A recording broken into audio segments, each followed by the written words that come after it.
the dominant story of the weekend, as CB already texted us about Mel Kiper's days should be numbered, was the Shadeur Sanders story and his slide from a possible top 5 pick to the 5th round, where he was finally selected to the Cleveland Browns. Jack, if you go back a couple weeks leading up to the draft and even last week, I didn't think he was going to be a first-round pick. If he was going to be picked in the first round, I thought Shadeur Sanders would be a Pittsburgh Steeler.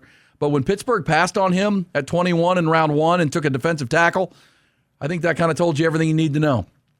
Did I expect to go all the way to the 5th round? No. But once you slide out of the 1st through the 2nd and teams that need quarterbacks pass on you a couple times, that makes it pretty obvious. And let me just say it this way. His slide had nothing to do with his ability.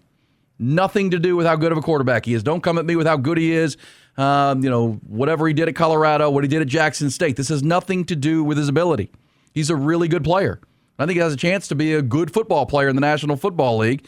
And many have argued it was because of his last name. There was a revolt against the Sanders last name, Coach Prime.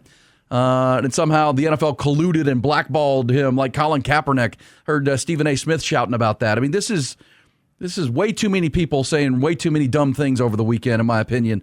But before we lay out clearly why a player as talented as Shadeur Sanders was passed on by every team in the NFL over and over again, including the quarterback desperate ones, I mean, again, over and over again, into the 5th round, pick 144, until finally one of those quarterback desperate teams, the Cleveland Browns, decided to draft Shadeur Sanders in the 5th round after selecting a quarterback 2 rounds earlier.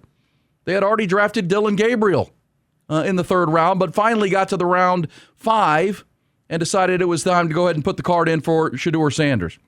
But before I give you my explanation, which I think is really clear of what went on over the weekend and why this happened and how this could possibly happen, people are actually like this is some kind of national outrage or whatnot.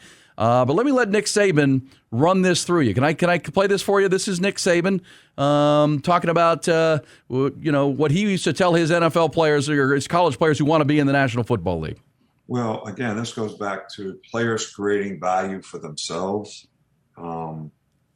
I always talk to players about. I spent 8 years in the NFL, so that means I sat through 8 drafts, which meant it's not just a draft. It's 2 weeks of preparing for the draft, and then 2 more weeks of getting questions answered, and then 2 more weeks of preparing for the draft. So I'm talking about listening to 1,000 draft reports. And I tell our players all the time, the 2 most compelling words in the draft report is and but. All right, so they read the player, and I'll take a defensive back. All right, he's got quick feet, change of direction, he got good long speed, can play man-to-man, he's a good tackler, he's got toughness, he's got really good ball judgment and really good ball skills, and he's a good person. He was a leader on the team. He graduated from school. Coaches loved him. Read the same player, but he had a positive drug test. He had a domestic violence incident with his girlfriend. Got in a fight in a bar when he was a freshman. Strength coach said he wouldn't piss on him if he was on fire. Who do you want on your team? And or but? There you go. And or but. And or but. That's as clearly as you can say it. That's what they spend months and months and years doing, which, Nick Saban said it perfectly. And obviously from his experience, 8 years in the NFL, and obviously the greatest college football coach of all time, arguably. So it's pretty simple. Players who have the most ands behind their talent, because everybody getting drafted in the NFL, folks, is talented. Everybody's talented. Everybody's good. This is the top 1% that's made it through high school football, college football, to the NFL. So they're all talented. But who has the most ands after the talent? Who has the most ands and who has the fewest buts?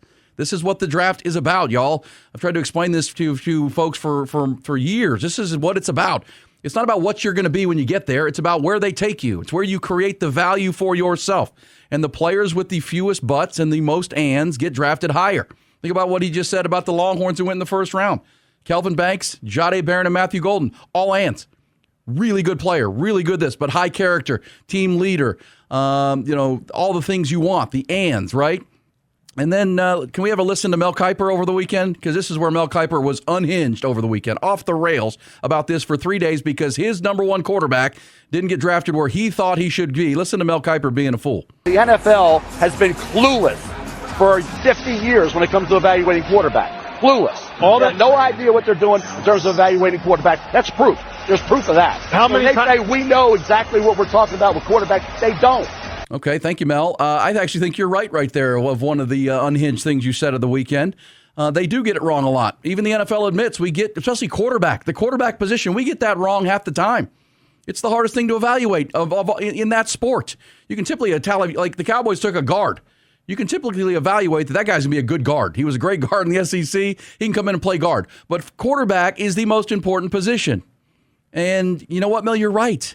Which is why they try to listen. Ryan Leaf, when he got to draft day, had an equal or higher grade in some draft rooms than Peyton Manning. So yeah, they get it wrong. But they're trying to eliminate as much doubt as possible and uncertainty as possible.